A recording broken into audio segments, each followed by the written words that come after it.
Les enfants ukrainiens, une fois rentrés de l'école, trouvent facilement des occupations. Mais se retrouver en pleine campagne, au milieu de la nature, n'a pas été simple pour tous. C'était difficile pour moi car, comme beaucoup de personnes en Ukraine, je viens d'une grande ville. Mais maintenant, je me suis adaptée. Et je suis ravie que des bus nous emmènent jusqu'à Bienne. Et j'apprends l'allemand, ça aide aussi.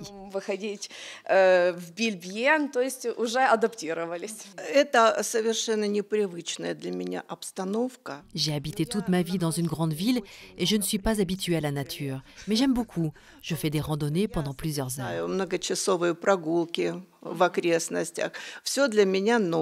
Tatiana apprécie ce changement, mais se sent tout de même un peu isolée.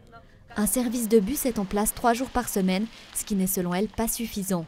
Même si l'établissement est éloigné, plusieurs réfugiés ont déjà trouvé des emplois. On a par exemple une personne qui est engagée comme couvreur, on a des personnes qui aident dans les champs, on a des personnes dans la restauration et on a par exemple là embauché une personne à la Croix-Rouge par exemple qui est veilleur de nuit.